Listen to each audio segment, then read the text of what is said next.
Así que ya te he más o menos presentado, he dicho un poco tus títulos que tienes de análisis de datos, análisis táctico, etcétera, pero si quieres presentarte un poquito más, aunque yo seguro que algunos ya te conocen. Bueno, los títulos valen lo que valen, ¿no? Poco. Realmente en el mundo del fútbol los títulos solo te ayudan a entender un poco o tener un poco más de conocimiento para entender un poco mejor el juego. Yo lo que me he dado cuenta en casi 2 años estudiando esto, que el fútbol es infinito. No terminas nunca de aprender. Mira, tengo este libro, estoy haciendo promoción, ¿no? Pero tengo un montón de otros libros que no me canso de leer porque es que es una cosa impresionante y no paras de aprender cosas en el fútbol. Y yo creo que hay que ser lo suficientemente humilde para siempre aprender de cualquier persona. Yo siempre escribo cosas en Twitter, me equivoco y hay gente que me escribe debajo y siempre investigo un poco más aquellos comentarios que me dicen porque eso es lo bonito de aprender de los demás. Sí, sí, totalmente. Bueno, y en Twitter las opiniones van rápido en los comentarios, ¿eh? Sí, va muy rápido, pero mira, yo las valoro. Hay algunas que obviamente no valen la pena porque hay gente que es demasiado agresiva en Twitter, pero hay otras que cuando son bastante respetuosas yo las considero y las valoro bastante, de verdad, porque yo creo que el feedback es importante en el fútbol. Yo creo que eso es una de las cosas que el Barça tiene que mejorar también, el aprender a recibir feedback y somos muy agresivos y Xavi lo ha dicho un montón de veces y es verdad, nos consumimos mutuamente en vez de ver matices más positivas en las cosas y aprender todos de ellos, ¿no? Básicamente. Pero bueno, lo positivo es que estrenamos tu sección una semana donde el Barça ha jugado bien y habrá cositas positivas que hablar, ¿verdad? Sí, bueno, no solo porque la victoria fue contundente, sino porque se vieron cositas interesantes. Yo de hecho en mitad o casi terminando el partido, faltando 20 minutos, había lanzado una encuesta y en la encuesta preguntaba qué tanto del modelo de juego se veía en el partido, que lo valoraran, ¿no? Y la gente pues votó que habían cositas, ¿no? Que se habían comenzado a ver cosas y efectivamente teníamos mucho tiempo sin ver automatismos claros. También es verdad que el Getafe lo permitió porque dio muchísimo espacio al Barça para jugar, pero vamos, en otros partidos también ha estado y no lo habían hecho. Así que es bueno resaltarlo y digamos que es un día perfecto para hablar de muchos conceptos y muchas cosas que nos vienen bien a todos. Totalmente. Si quieres voy a ir poniendo un poco el hilo que has hecho en Twitter, que podéis seguir a Gus en Twitter. Dame un segundito que lo voy poniendo. Así tendremos todo más sencillo. A ver.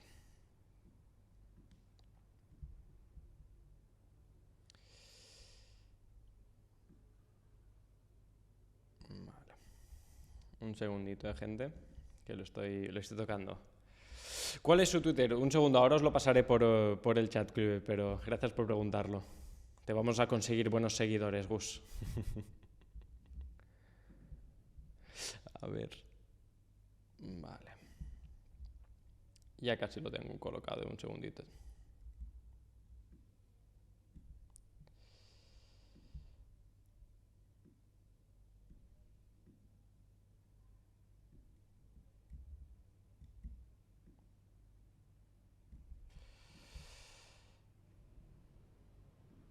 Vale. Pues aquí lo tenemos. Aquí ya tienes en teoría todo. Vale, Gus, ya tenemos en pantalla todo, ¿vale? Vale, perfecto. Te Antes de empezar, sí, sí, te voy dale, a dale. decir, primero te estoy poniendo el mapa de pases, te lo pongo en orden las imágenes que salen en tu hilo, ¿vale? Vale. Bien, lo que queríamos comentar o lo que vamos a ir haciendo en vamos a llamarlo libreta de Gus porque así le llamo yo, ¿vale? Es hablar un poco de los datos. Queremos hacer esto principalmente para darle un poco de valor a los datos, ya que hay muchísimos analistas, muchísimos mejor que todos nosotros, y queremos cubrir una área en donde no se especializa mucha gente y es donde yo realmente me he especializado. Primero porque soy una persona de números y es lo que más he estudiado. Y segundo, porque es lo que más me gusta analizar y es donde dedico muchísimo más tiempo, ¿no? Y voy a abrir el elefante blanco, que es la gente no le gustan los datos y siempre en Twitter me dicen que los datos no sirven para nada en el fútbol, que el fútbol es una cuestión de sensaciones.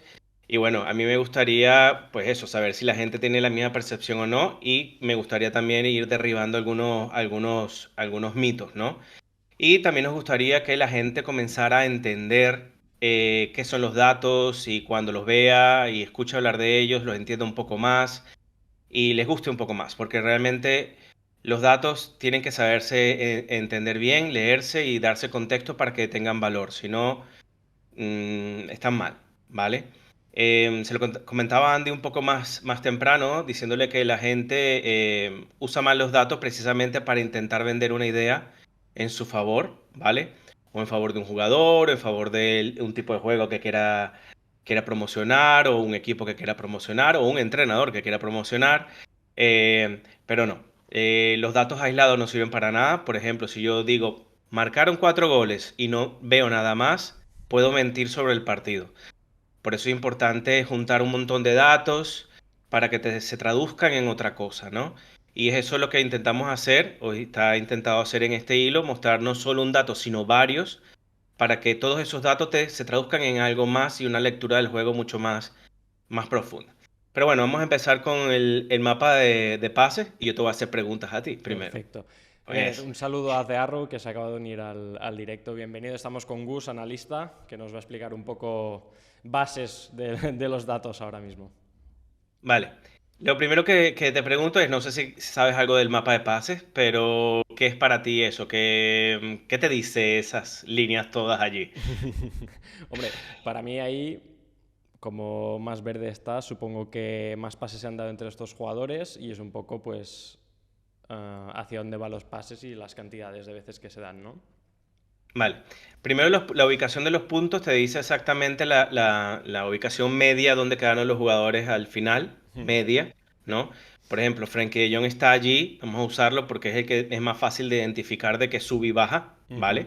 Es la posición media al final de Frenkie de Jong.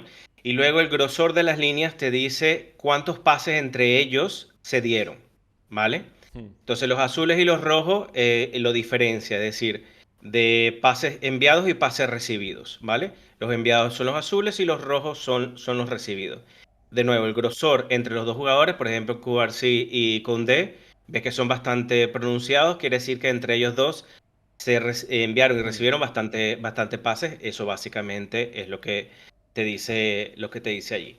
Pero bueno, la lectura que hago en ese hilo, primero es entender cómo Cubarsí fue esencial. De hecho, fue el jugador que más pases realizó en el partido. Completó 71 pases, ¿vale? Y recibió 67. No hay jugador que haya recibido más, no hay jugador que haya dado más pases, ¿vale? Y luego hay algo muy interesante de Cubarsí que añado que no está aquí, que él dio 43 de sus 71 pases fueron a media distancia, ¿vale? No fue corto, sino media distancia. Media distancia estoy hablando de intentar buscar a Christensen, De Jong, Gundogan, etcétera, ¿vale? Y la efectividad fue 97,7%, que es una locura, por eso es que es tan brillante con balón Cubarsí, por eso es que es tan importante y todo el mundo habla de él ya varios partidos, ¿vale? Todo eso se puede leer aquí en estos datos, está claramente allí, ¿vale? Luego otros datos que están dentro de esa imagen está el XT vía pase, que es Christensen. XT básicamente, yo lo intento explicar rápido, el campo está dividido en varias zonas, Sí. ¿vale? Y desde donde se origina el pase a donde llega el pase se le da un valor, ¿vale? Si tú inicias el pase desde atrás, pero llega no sé, al último tres cuartos, va a ser muchísimo más valor que tú estás aportando, porque viene de una zona sin casi valor, pero las lleva a una zona con más valor. Obviamente por la ubicación de Christensen, que fue bastante centralizado, por la asistencia que hizo y demás, él tuvo más valor sus pases durante el partido, ¿vale? Luego tenemos, nada, que Christensen fue el más centralizado, el que más pases con peligro realizó. Y luego tienes que Rafinha fue el que más hizo pases progresivos, ¿vale? Eso es más o menos la lectura general de este gráfico. Luego que se pueden leer de varias cosas interesantísimas, la mencionó Xavi en la rueda de prensa, el posicionamiento de Lewandowski, ¿vale? Lewandowski atrajo a los centrales del Getafe para que pudieran liberar a Joan Félix y a Rafinha para que pudieran hacer los desmarques. Básicamente todo eso se puede leer en este diagrama de pases sin haberle visto el partido siquiera, que era lo que yo te comentaba antes. Pero obviamente lo de los desmarques solo si lo puedes ver, eso no hay datos que te diga desmarques en un partido, eso solo lo complementa si ves el juego, por eso yo digo siempre hay que tener contexto. No sé si alguien tiene una pregunta o lo tienes tú, Sí, pues mira, puedes hablar. ahora te iba a decir. Primero, Rafa Ziki que te pregunta qué aplicación utilizas. Vale, esto no es ninguna aplicación, yo no la tengo, tenía, ya no la tengo. Esto es yo está allí en el tweet, está la persona que hace estas gráficas Ujú. espectaculares, que en este caso es Dato BHJ. Él es el que hace no solo del Barça, sino de todos los partidos que te puedas imaginar, ¿vale? Y él lo tiene segmentado por cada 15 minutos, es decir, tú Vale. puedes inclusive ver por cada 15 minutos cómo le ha ido la red de pases al Barça, si lo quieres ver siempre. Lo pueden seguir, es genial. Genial, pues gracias por tu respuesta. Espera, tenemos aquí que saludar a Legends, a Lifter, habituales del canal, ¿cómo estáis? Dice que no podía estar en el último postpartido, no te preocupes, Legends, ya sabes. Lunes, miércoles, viernes y postpartidos hacemos siempre, así que no te preocupes. Y nada, estamos aquí con Gus, que nos está enseñando, básicamente, hoy. Una última lectura que quiero hacer aquí, yo creo que es un tema que podemos discutir también, es los tres centrales. Yo está clarísimo que esto ha venido para quedarse. Hmm. Luego Cancelo fue muchísimo más cauto durante este partido. También se puede ver allí. Viste el partido y está Hmm. clarísimo. No fue tan incisivo en el último tercio, no intentó centrar, no fue ese tipo de Cancelo, fue mucho más cauto. Yo creo que Xavi intentó poner en práctica muchísimas cosas en este juego. También, de nuevo, porque el rival lo hacía así. Pero yo Hmm. creo que usó este partido contra el Getafe para probar cosas, para tener un posicionamiento defensivo mucho más fuerte. Y bueno, también lo podemos hablar más tarde, pero yo creo que claramente el partido se dividió entre una primera parte y una segunda parte, totalmente diferente, pero eso lo podemos hablar al final. Pero eso, tres centrales clarísimos y un carrilero que es Cancelo bastante cauto, todo eso se puede leer en este mapa de pases. Sí, sí, totalmente. De hecho, mira, aquí por el chat ya tienes a Legends que te pregunta y a Joao Félix, ¿qué tal lo viste? Bueno, supongo que nos pregunta a los dos, pero sobre todo a ti ahora. Bien, a ver, yo tengo mis cosas con Joao Félix. Yo no lo vi tan fino ese día. Yo creo Mm. que si podía haber marcado 2, 3 goles, ¿eh? Sí. Tuvo unas oportunidades para ello. Y hacía una buena lectura de los desmarques, pero yo, sin embargo, sigo viendo a Joao Félix un poco irregular. Joao Félix es un jugador que le gusta tener el balón en los pies. Los desmarques no están hechos para él, aunque tenga la velocidad, y por eso fue alineado. Pero yo creo que si Ferran Torres hubiese estado disponible, yo creo que hubiese sido titular en vez Sí. de Joao Félix, seguramente. Mm. Eh, y bueno, pero yo sinceramente yo voy a partir una lanza por Xavi en este partido, Ujú. porque realmente usó muchísima pizarra y supo usar las piezas que tenía disponible y las supo explotar. Era un partido donde sabían que el Getafe iba a apretar muchísimo y sacrificó a Lewandowski en pro Mm. de todos, ¿no? No se podía pretender que Lewandowski marcara 3 goles en este partido, no iba a suceder y no era el plan de partido Mm. tampoco. Y aún así tuvo un par. Bueno, una sobre Ujú. todo al final. Pero sí, sí. Sí. Tenemos aquí más mensajes. A ver, los tres centrales funcionaron a la perfección. Dice Legend, sí, es que los tres centrales ya es lo que dices. Y además el perfil de Araujo y Cubarsí es muy interesante. El hecho, creo que lo comentó después Xavi, que al final los colocó a Cubarsí en el centro porque es el que tiene mejor salida de balón y quería que sea el primer jugador en iniciar las jugadas. Hay una cosa interesante dentro bueno, de los cursos que vi, que leí, porque hay uno de los cursos que hice que lo hice específicamente para entender un poco del ADN de Barça. Básicamente el curso se trata de cómo la ideología y cómo se entrena, cómo se hace, ¿no? Y te hablan de pequeños detalles que no es fácil de reconocer. Pero hay uno muy particular que siempre lo intento hablar. El central de mayor tamaño suele ir en el centro, mide 1,85, Cubarsí, por lo cual Ujú. va allí. Y ese central, que es el de mayor altura, es quien te dicta la altura de la línea defensiva, es decir, qué tan alto va a jugar la línea defensiva o no. Y de hecho, Cubarsí es quien empuja la línea defensiva hacia arriba o no, quien lleva todo el balón constantemente. Y si lo puedes ver, es el más retrasado de todos. Es Exacto. precisamente por eso, esos detalles. Mira, el partido de Cubarsí es redondísimo, redondísimo. Sí, sí. Interesantísimo también y muy cumplidor. Y la gente no se da cuenta, pero este año Araujo con balón está haciendo muchísimo, muchísimo mejor. Sí, sí. Lo podemos tocar, si que lo tomas nota para que no se nos olvide, para hablarlo en otro momento, cómo va Araujo con balón este año comparado con años Sí, anteriores, sí. porque vale la pena verlo y se adaptó perfectamente en ese central izquierdo, que no siempre es fácil adaptarse. Si bien no tuvo muchos momentos que exponerse, yo creo que lo hizo bastante bien y se alineó bastante bien con Cubarsí. Sí, sí, ya lo hablaremos, pero sobre todo estas últimas semanas creo que ha dado un pasito aún más con balón. Ujú, Sí, sí, ujú. totalmente. Te preguntan aquí también, mira, Kluivert dice, pasan mucho balón por Koundé. Como afirmación, no sé qué tienes que decir al respecto.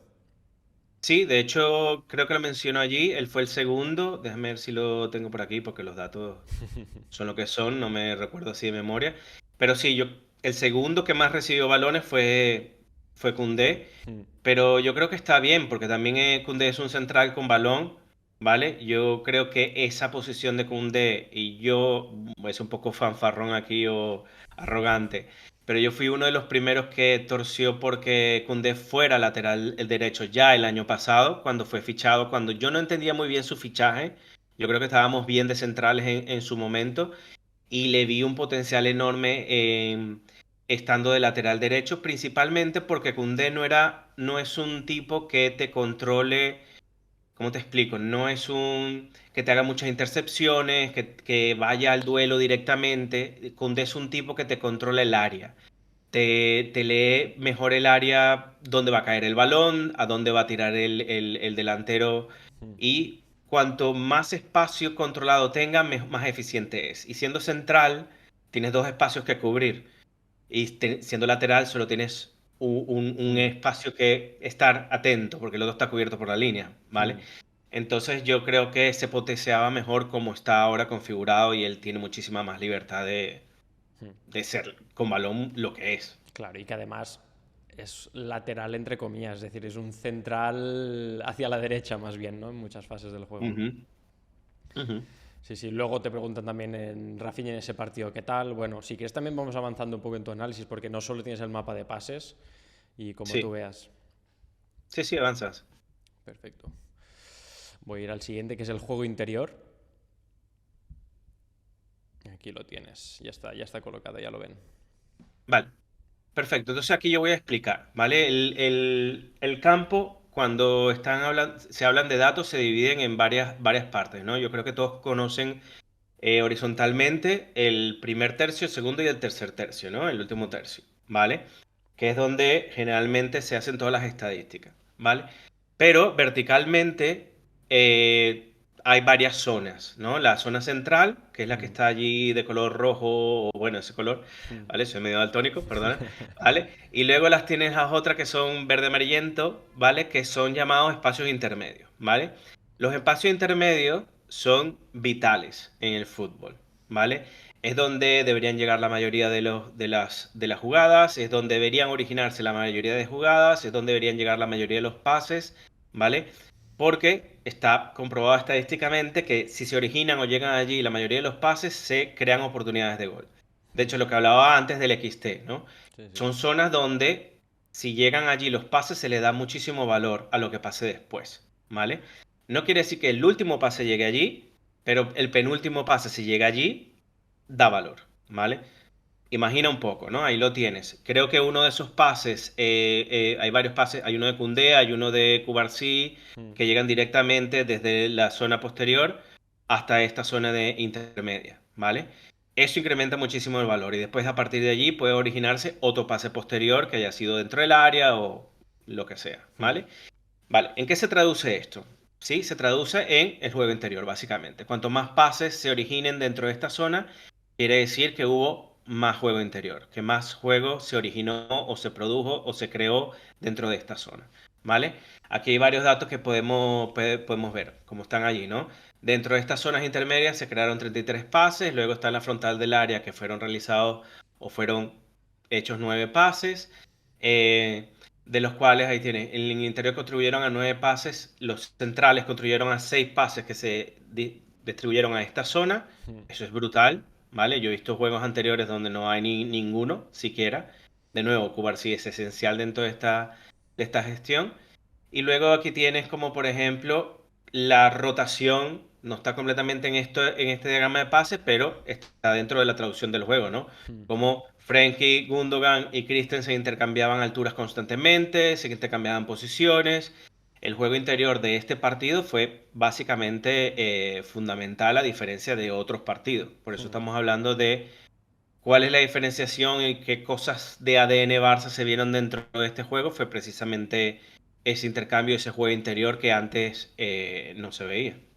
Sí, sí, totalmente. Hombre, es que, por ejemplo, un partido que no lo parece, pero creo que fue parecido en lo que propuso el rival fue contra Las Palmas, que te llegó Ujú. a presionar y te adelantaba la línea y justamente el Barça le costó el juego interior y le costó también los balones a la espalda porque los timings no estaban bien. Sí, lo que fue interesante es que pese a que el Getafe presionó alto y sí, que solucionaron cuando Ter Stegen comenzó a hacer pases altos para superarlo, no se mantuvieron simplemente haciendo pases altos constantemente Ter Stegen para superar la primera línea de presión. Yo creo que utilizaron muchísimo los centrales para salir de la Ujú. presión y eso permitió después poder agruparse. Hubo muchísima asociación en este partido. Como estaba en la gráfica anterior, los centrales se unieron muchísimo con Christensen. Christensen tiene el problema este del giro que después Xavi lo habló y es verdad y es dificilísimo y es su problema real. Mm. Si Christensen consigue de aquí hasta final de temporada girarse, yo no sé, es decir, pero es difícil, ¿no? Sí, sí. Pero él ya había jugado en esa posición tanto en el Chelsea como en la selección, no es algo que sea ajeno, pero la diferencia está en que los balones los recibía de cara Claro. y entonces él ya conseguía progresar con los balones recibiéndolos de cara, no desde los centrales, que es Claro, hacía completamente más la función diferente. de Frenkie de Jong ahora con el Barça, de recoger posición y tener el juego de caras. Y esa es la explicación de por qué Frenkie de Jong está mucho más abajo que Christensen para poder ayudarle en esa Mm. transición, ¿no? Pero bueno, para hablar de esto, Christensen fue fundamental en este partido y yo voy a explicar algunas cosas que se vieron, por ejemplo, no solo en su gol, que en su gol vieron algo que es el tercer hombre, no sé si la gente conoce qué es el tercer hombre, pero bueno, lo explico básicamente, yo hago un pase con la espera de que ese pase que yo realice vaya a otra tercera persona que yo cuando hago el pase ya he visualizado. Básicamente de eso se trata. Mm. Y bueno, el gol de Christensen, el gol de Joao Félix, que es a pase de Christensen, se origina con un pase de Cubarsí, que luego es entregado a Christensen, que Christensen pasa a Rafinha y que Rafinha vuelve a Mm. entregar a Christensen y Christensen entonces se carga de hacer ese pase. Todo lo que sucede allí es enteramente lo que nosotros esperamos ver en cada partido del Barça. Esa, Mm. esa asociación, ese identificar los espacios, ese ver quién está bien posicionado y libre para que esos pases a primer toque se produzcan, que es lo que siempre buscamos. Y yo creo que eso fue brutal. Por eso lo del juego interior me parece que fue fundamental. Y aquí preguntaban sobre Rafinha. Ah, mira, Yo siempre ya he lo estás dicho, viendo. Sí, sí. no, tú también me Ah, comentaste. vale. Yo siempre he dicho que Rafinha tiene un alma de interior.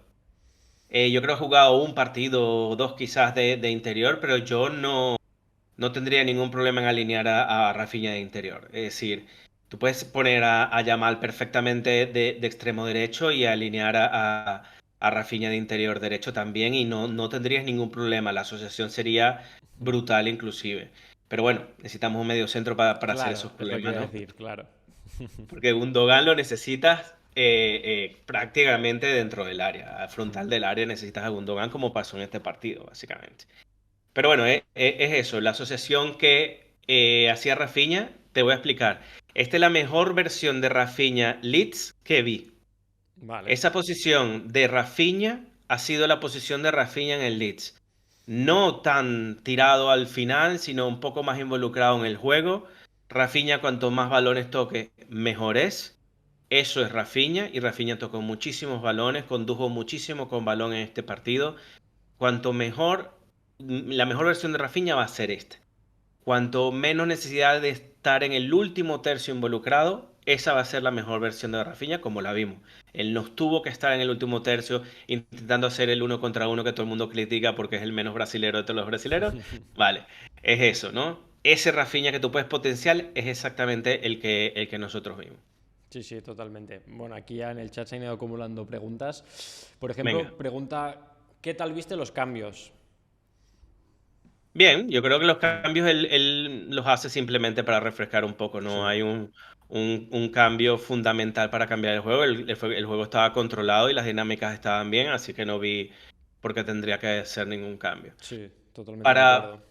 el último, para hablar de este tema, yo creo que Gundogan fue un partido brutal de Gundogan, ¿no? Aquí lo resumo, ¿no? Hmm. 5 pases claves, 3 pases dentro del área, 6 pases progresivos, 7 pases en largo, completados de 55 oportunidades que tuvo tocando el balón. No se le puede pedir más a un interior en clave Barça que hacer esto. Una de las claves ha sido precisamente porque lo que está allí, lo que tú estás mostrando, Hmm, el espacio interior, perdón, el espacio intermedio derecho hmm. fue la zona donde estuvo Gundogan. El Claro. espacio intermedio izquierdo fue la zona donde más estuvo Frank de Jong, que lo vamos a hablar después, pero es allí donde tienen que estar los interiores del Barça, ¿vale? Hmm. El problema que hemos tenido toda la temporada ha sido que no han estado allí. Ni Lewandowski ha estado en su zona, ni los interiores han estado en su zona, ni nadie ha estado en su zona, básicamente. Sí, sí, mira, justamente te preguntaban por Gundogan, ya lo has respondido bien. Por aquí también hablan de la mejora de Araujo en el pase, que antes buscaba más el balón largo o deshacerse Ujú. del balón rápido. Y una pregunta muy interesante de Vivi, dice, ¿los entrenadores usan ese método que nos estás enseñando? ¿Cuál método? Pues el de analizar los datos de esta forma fría o no. Bueno, no sé decirte si todos lo utilizan así, pero una de las cosas que te explican es que dentro de la dirección deportiva y el staff técnico del equipo deberías tener. Vale, yo voy a contar algunas cositas, ¿no? No sé si son secretos o no, yo creo que todo el mundo es información general. Pero en un partido, ¿vale? Los analistas deberías tener al menos dos, Hmm, ¿vale? Que están en el campo. Uno viéndote a ti, a tu equipo, y otro viendo al equipo rival, exacto. ¿vale? Y luego en el medio tiempo, estos analistas deberían haber dado información y vídeo suficiente como para pasárselo al entrenador para dar feedback al medio tiempo a los jugadores de cosas que hayan visto, Hmm, ¿vale? Pero tienes uno viendo al rival y tienes otro viendo al equipo en sí, hmm, ¿vale? Si tú te pones a ver al Barça, no tiene esto. El Barça tiene un analista de rival y luego tienes a los que están con él, que es su segundo entrenador, y luego está el de balones parados, olvídate los nombres, yo nunca me acuerdo los nombres, pero creo que es Sergio Alegre, ¿vale? sí. Que es el de balones parados, y luego está su hermano, y ya está. Luego tienes dos analistas que los dos están juntos, porque cuando él estuvo, que expulsaron a Xavi, Xavi se Hmm, sentó con ellos y estaban todos juntos, esto yo no lo entendí, ujú. ¿vale? Cuando ellos deberían estar en zonas diferentes del campo, viendo y observando cosas diferentes, pero bueno, son cosas que pasan. Pero teóricamente sí, debería haber un analista de datos en todos los equipos de fútbol que hace informes constantemente, ¿vale? Que eso es teóricamente para lo que yo estudié. Debería hacer informes del rival, debería hacer informes del performance del equipo con datos, debería haber otro que es analista de vídeo que también hace resúmenes de vídeo de los partidos para ser entregado a los jugadores posteriormente, si el entrenador los quiere utilizar. Todo esto debería ser después de cada partido. Y luego tienes el analista del rival, que tendría que hacer exactamente lo mismo cuando, por ejemplo, tienes un central, Araujo, que va a marcar a, no sé, un delantero rival. Le debería pasar vídeos de ese delantero rival para que él se prepare para ese partido. Hmm. Pero sí, el equipo tiene que ser mucho más amplio de lo que yo considero que es en el Barcelona hoy mismo. Bueno, pues muy interesante. De hecho, Luis Enrique ha sido bastante transparente en este caso cuando estaba en la selección española y presentó en un famoso stream a sus analistas que estaban, pues obviamente, arriba en el campo y que a la media parte les daba feedback, etcétera, etcétera. Así que muy interesante. Por eso, por cierto, tienes aquí un comentario de Quique, ¿cómo estás? Que no sé si hemos hablado de Lewandowski, lo hemos hecho un poco, pero si lo quieres remarcar un poco, Gus. Que balones que si no los bajaba generaba una falta a favor, o para buscar a ese tercer hombre que la mayoría de veces era Rafinha. Si quieres volver solo Sí, a... la función de Lewandowski estaba clara y a mí me gusta que Lewandowski acepte esos papeles también Mm, de colaborar en la construcción del equipo sin sacrificarse físicamente, porque no lo vi desgastado tampoco. No fue requerido que él subiese de nuevo. mm, Su función fue esa. Y de hecho, del minuto uno, no sé si te diste cuenta de cómo molestaba al central rival. Esa era su función. mm, Si le puede sacar amarilla al central rival, pues mejor. Pero su función era estar claro que los absorber o jalar a los centrales rivales para que estuvieran con él y permitir el espacio para los dos extremos. Esa era su función, básicamente. Y que eso, tocar un balón y devolverlo a alguien más que estuviera libre, eso era toda la función de Lewandowski y por eso tiene que también admirarse. Quien no entienda eso y crea que Lewandowski tuvo un mal juego, pues entonces no, o no lo vio o no entiende exactamente cómo se tuvo que jugar este partido. No, y de hecho lleva no solo que está mejor tácticamente por el grupo, pero que está más fino también en los controles y en los duelos, eso es evidente. Ujú. Tenemos por aquí otra pregunta, mira, que según tu punto de vista, ¿qué perdió el Barça con la lesión de Gavi? Mira, yo sinceramente creo que ganó cosas con la lesión de Gavi. Me voy a explicar, ¿vale? Porque igual que perdería, ganaría mucho con la lesión de De Jong, ¿eh? No estoy invocando una lesión de De Jong, ¿vale? Pero Gavi era un seguro para Xavi, ¿vale? ¿Por qué? Nadie recuperaba más balones que Gavi, nadie iba más a los duelos que Gavi, nadie buscaba morder o tener ese juego de presión como lo tenía Gavi, y se vio en la necesidad de hacer que los demás lo hicieran, Ujú, ¿vale? Lo mismo pasa con De Jong, y ahí podemos hablar de una vez para pasar a la otra parte. La función de De Jong en este partido fue diferente. De Jong todos los partidos conduce. Y ujú, todo el mundo critica a De Jong porque no sabe hacer un pase, porque tiene el balón demasiado tiempo en los pies, porque, etcétera. Yo sigo pensando que esto es una orden de Xavi, ujú. ¿vale? No es una decisión de De Jong. Y el partido de ayer, bueno, el partido del fin de semana lo determinó y fue muy claro para mí. Ha sido el partido, y podemos ver los datos, yo solo lo voy a decir para que se entienda esto. De Jong hizo 47 conducciones, Hmm. 292 metros recorridos, 143 metros progresivos. Para comparar, la media de Jong son 65 conducciones, 418 metros recorridos y 250 progresivos. Es Ujú, decir, prácticamente el doble, ¿vale? En cualquier otro partido normal, De Jong hubiese conducido el doble, hubiese recorrido más metros y hubiese hecho más metros progresivos. Pero ayer no hubo la necesidad. Y no hubo la necesidad porque hubo más juego interior, más pase interior. ¿Quién hizo más ese pase interior y que fue encargado de hacer esos pases? Todos los centrales, hmm, ¿vale? Y esa combinación entre los centrales, el mediocentro y los extremos, en este caso Rafinha, esto fue lo que cambió, hmm. ¿vale?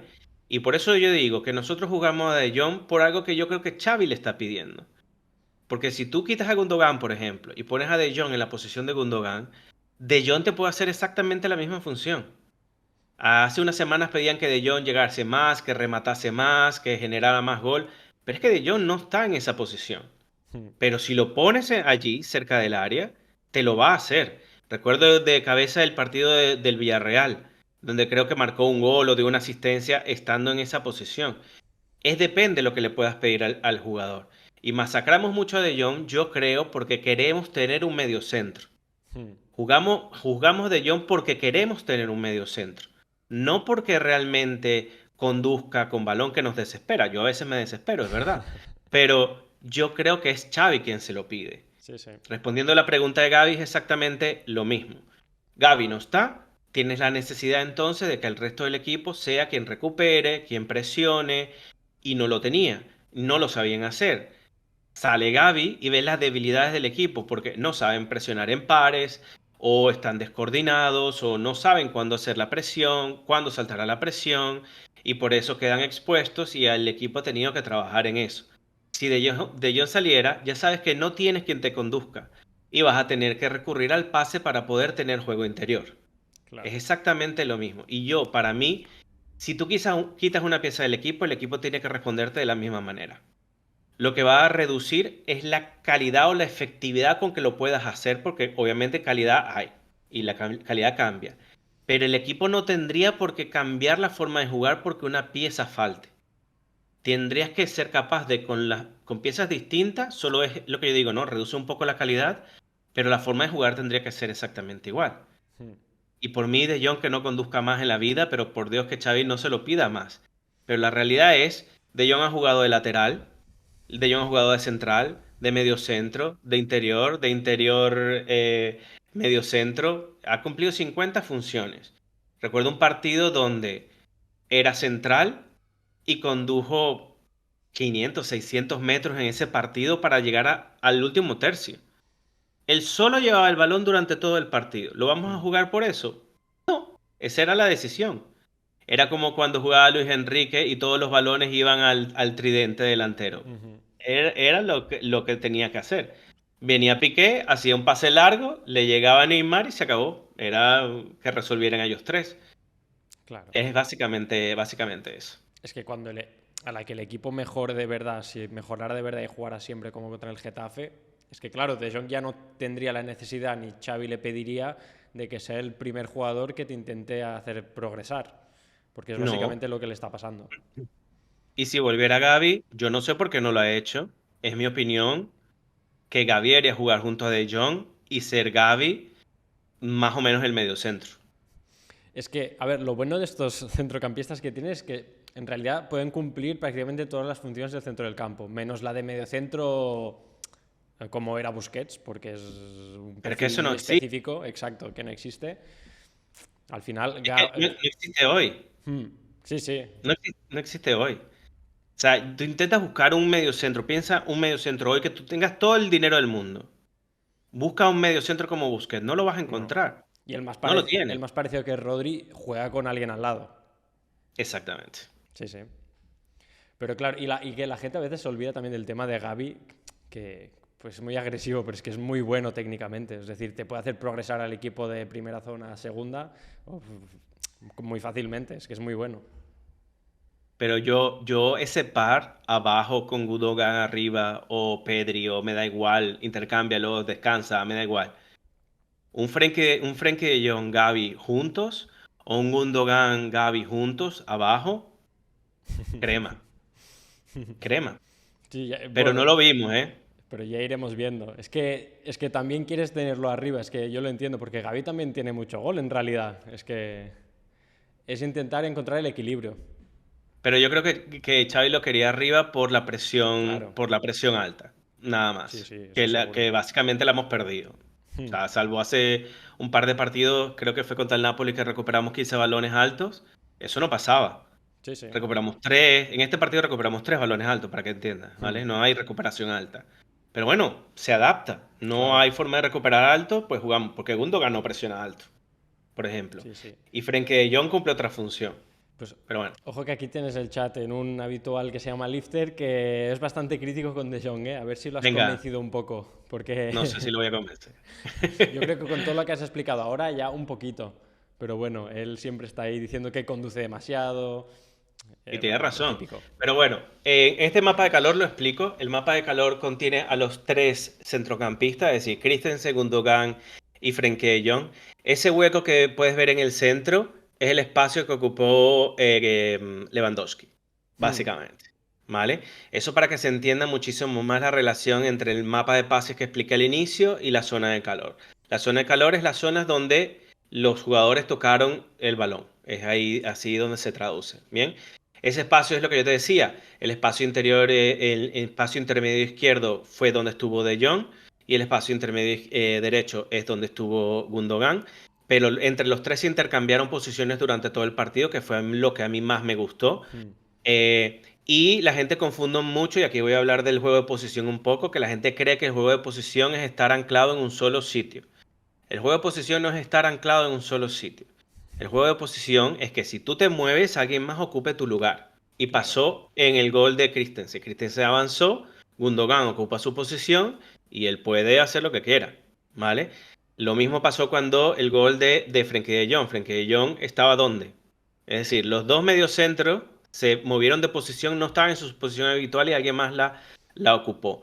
Pero a veces confundimos el juego de posición con estar anclado en un solo sitio, pero porque Busquets no se movía de ese sitio, que es diferente tener un mediocentro posicional que apenas se mueva de ese lugar, que también se mueven, ¿eh? Pero todo se basa en moverte alrededor del balón. Si el balón se mueve, tú también te mueves y todo el equipo se mueve. ¿Qué es lo que ha faltado esta temporada? Que todos se muevan a la misma velocidad del balón. Y aquí lo que yo particularmente pienso que ha sido una de las debilidades de este Barça esta temporada es que el balón ha ido más rápido de lo que el equipo va. Generalmente ha habido muchos pases largos, mucho pase directo. Lo menciono un poco, bueno, no está aquí, pero para que entiendas, hay una media entre pases progresivos y pases que tú das, ¿no? Y eso se llama se me fue la palabra. Pero bueno, ¿qué tan vertical eres? ¿Vale? Y la media del Barça es 31 en esta temporada. En este partido fue 26. Para que entiendas la diferenciación. Es decir, hubo mucho más pases cortos, mucho más pases medios que pases directos para llegar. ¿Cuál es la consecuencia de esos pases directos? Que era lo que nos ocurría. La recuperaban, el equipo estaba mal posicionado y hacían las transiciones ofensivas y nos reventaban.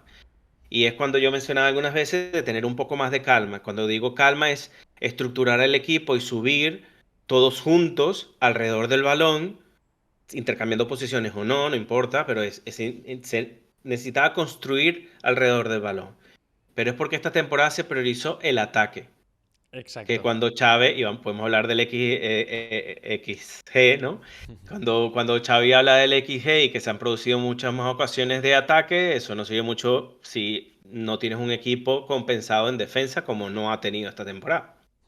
Bueno, está claro que con los cambios, o sea, las bajas que has tenido en verano y las entradas, Xavi ha dicho, vale, esta temporada quiero generar más, pero claro, lo que le ha pasado es que el equipo se le ha descompensado, eso es una Ujú. evidencia. Y por eso ahora también Christensen juega en medio y aún no ha dado con la tecla, parece que ahora está mejorando, pero veremos en los próximos partidos. Tienes una pregunta aquí de Arrow que te dice, ¿a tú quién verías como buen pivote para el Barcelona, justamente?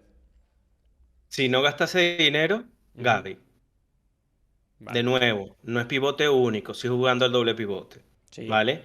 Si no, yo no sé, yo hice esa pregunta y todavía no tengo mis dudas, porque Marc Casado nunca se le ha dado ningún minuto, ¿vale? Ujú.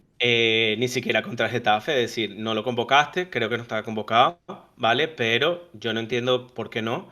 Pero luego estaba Bernal, que ha hecho una temporada maravillosa, le he Sí. visto unos partidos importantes y yo creo que tiene que estar en la dinámica del primer equipo ya, si no al final de temporada, tiene que estar en la pretemporada para ver qué puede aportar. Ujú. Eh, pero yo creo que el doble pivote con el número de centrocampistas que tienes tiene que ser la dinámica. Yo creo que estamos muy empeñados en intentar buscar un extremo izquierdo, pero realmente yo no sé si lo necesitemos de verdad. Yo creo que ese 3-4-3 viene de Claro, lujo con los jugadores que tenemos y hay que pensar un poco en el dinero que hay. totalmente. Pero va a Y depender del nuevo entrenador también. claro, pero también de la pasta que hay, ¿no hay? Sí, sí. Claro, claro. Y supongo que, y si habla de alguno que ficharas, ¿a quién ficharías? Depende del dinero, de cuánto dinero tengo, no sé. Primera opción, te vas a gastar mucho dinero en un pivote y segunda opción, algo más realista. No sé, no me gusta vivir de las ilusiones, pero yo buscaría uno que fuera, tuviera buen pie, pero que fuera muchísimo más defensivo para compensar eso. Si me preguntas, a mí me gusta mucho Paliña. A ver, yo vivo en Ujú. Portugal y me conozco todos los portugueses perfectamente. Ya sería perfecto en una dinámica del equipo porque no es malo con el pase, es decir, sabría cómo hacer la distribución del pase, pero no se involucra en creación, Ujú. ¿vale? Por eso te digo que es dificilísimo cambiar a Busquets, pero defensivamente es una máquina. Es decir, te barre todo el espacio y allí no te va a pasar Ujú. nadie, ¿vale? Claro.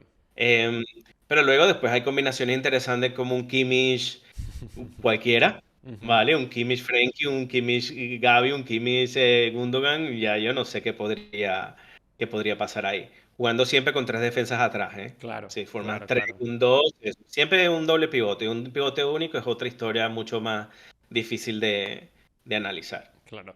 De hecho, tienes una pregunta aquí de Lifter que te dice Pedri de falso extremo, que lo ha hecho, Pero ya, lo ha hecho ya contra lo el ha Napoli. hecho.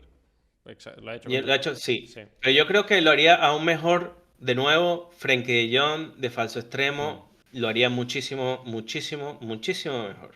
De hecho, jugó varios momentos en el partido contra el Getafe en esa zona y por eso terminó en ese espacio.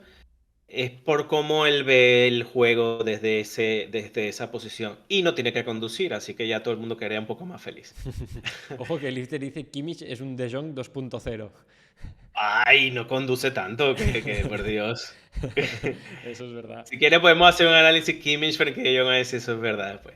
Si quiere vamos a la última parte, Andy. Sí, sí, vámonos. Y... Vale, vale, sí, ya te comentaré una cosa después. A ver, la última parte. Creo que ya no hay más imágenes, ¿no? Hemos No, llegado... no. Vale, vale. Pues vámonos Pero a la... muestra los datos para hablar de eso. En el final, al final. Sí, sí, sí. Al final hay un texto con unos datos ahí. Exacto. ¿Vale? Vale, simplemente. Ahí, sube un poco más. Te estoy viendo. Aquí, ¿no? Esto. No, sube un poco más para que se vean. Creo que ahí Datos alcanzas a ver las finales, ¿no? dos. Sí. Pero están como la primera y la segunda parte. Bueno, pero básicamente es para distinguir un poco la primera y la segunda parte, para que la Ujú, gente entienda un poco los datos, lo que es el XG y el XGOT, ¿vale? Así ya la gente me puede preguntar lo que quiera, pero básicamente el XG es la probabilidad de gol, sea lo que ocurra con el balón posteriormente. Es decir, ujú, básicamente es, yo tengo la oportunidad de marcar, en la posición es donde estoy, tiro a puerta, ¿vale? Pero sale a la tercera gradería o sale rozando el palo o lo que sea, ¿vale? Eso se le asigna un valor de probabilidad de gol, ujú, ¿sí?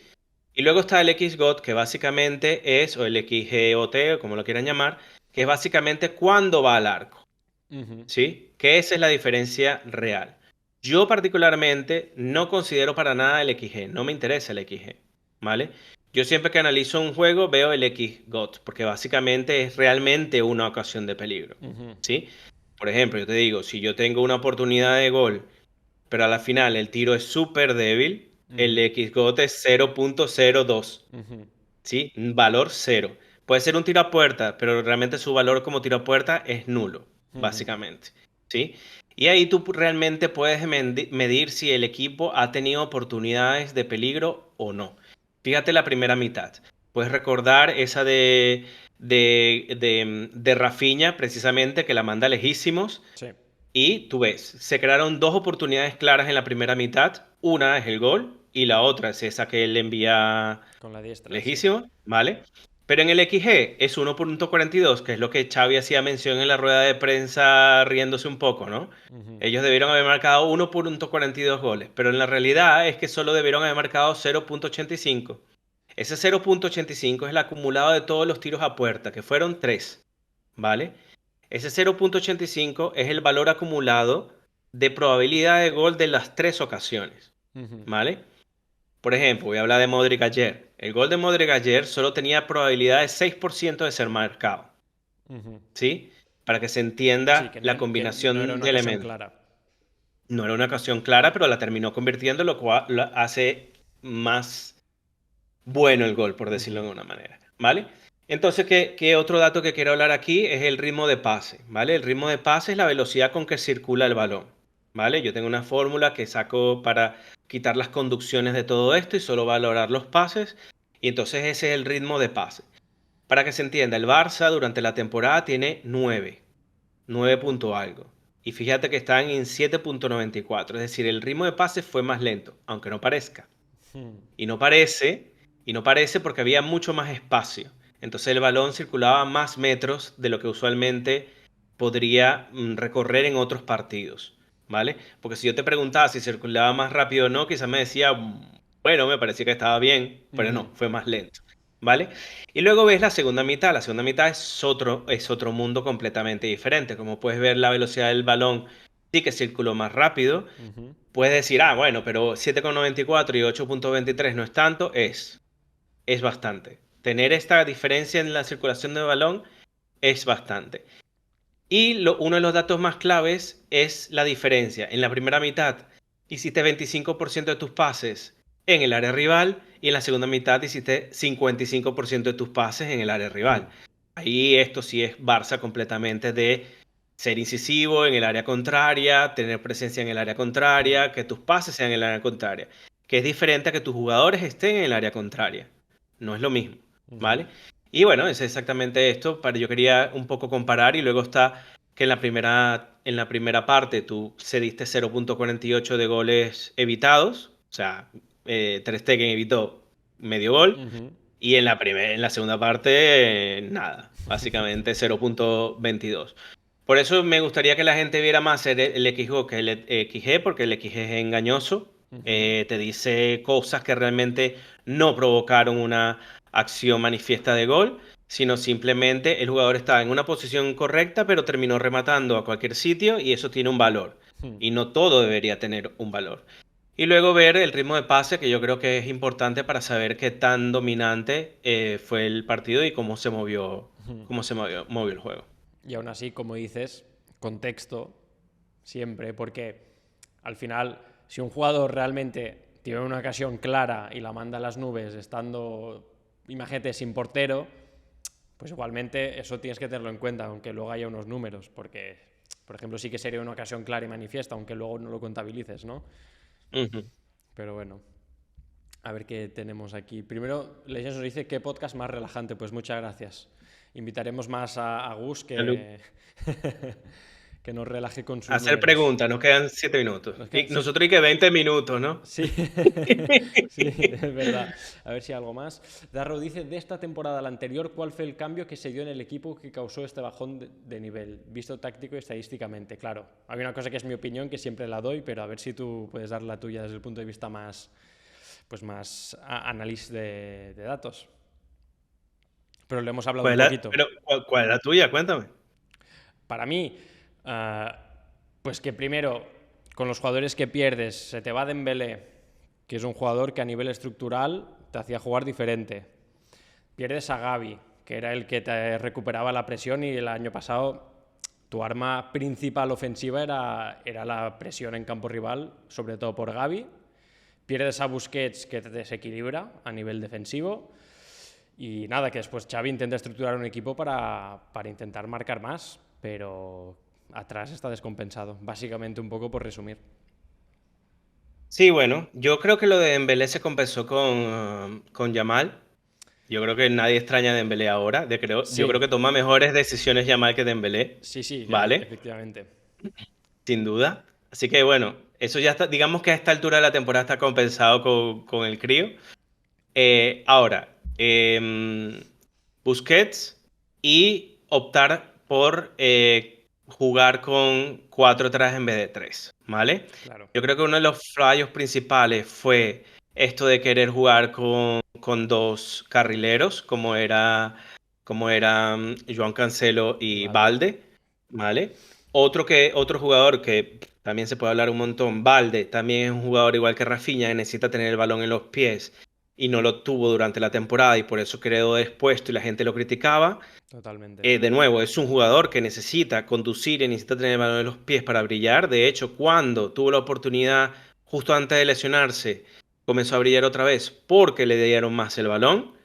De nuevo, hay que saber conocer a los jugadores y los datos también te ayudan en eso, pero bueno, viéndolo lo sabes. Pero una de las principales cosas que nos hizo diferencial el año pasado fue la estructura de 3 centrales atrás protegiendo el balón y eso cambió. Eso seguro. Cambiar ese sistema al mismo tiempo que pierdes un elemento principal como era Busquets, que te barría, te controlaba el área. Y no solo te controlaba el área, sino que también te dirigía al resto de los jugadores, los posicionaba bien, les controlaba el ímpetu que podía tener. Ya no tienes nadie que te controle en el campo el ímpetu de los jugadores. Es decir, están todos allí como pollos sin cabeza, básicamente. No hay nadie quien los dirija. No tienes. Si esa persona, ese emblema en el centro del campo, no lo tienes. No lo tienes. Y luego, claro, está que fichaste a un jugador, que es Oriol Romeu, que pretendías que hiciera un rol que al final no lo has podido conseguir, pero yo no sé si no lo he podido conseguir porque es esta combinación de elementos. Es decir, tú no puedes hacer múltiples cambios de una temporada a la otra de la manera que fue hecho. Uno, quieres jugar con 4 atrás en vez de 3, es decir, con solo 2 centrales en vez de 3 para proteger. Pierdes a Busquets, ya son 2 variables. Luego, quieres ir al ataque, ya son 3. Luego te traes a Oriol Romeu, que no tiene la misma capacidad ni físico para compensar ese cambio, 4. Y no puedes. Es decir, y luego tienes 2 jugadores nuevos que te lo está fichando, que no tienen dinámica con el equipo aún. Son demasiados cambios Sí, sí. al mismo tiempo que al principio funcionó porque tenían todos mucho ímpetu, pero una vez que el rival, y aquí nosotros nunca respetamos al rival, una vez que el rival te cogió el punto, adiós, Sí, sí. adiós. Y ya está. La temporada pasada fue buenísima porque Ter Stegen. Y después viene la lesión de Ter Stegen, que no se nos olvide. Muy El importante. pobrecito Iñaki Peña no podía con él. Es decir, él llevó por todos lados. Él Sí, no sí. paró prácticamente ningún balón. Y a saber cómo tenemos que gestionar eso también. Pero bueno, fueron muchos cambios, pero yo principalmente diría las prisas por querer marcar en vez de crear el juego con más tranquilidad.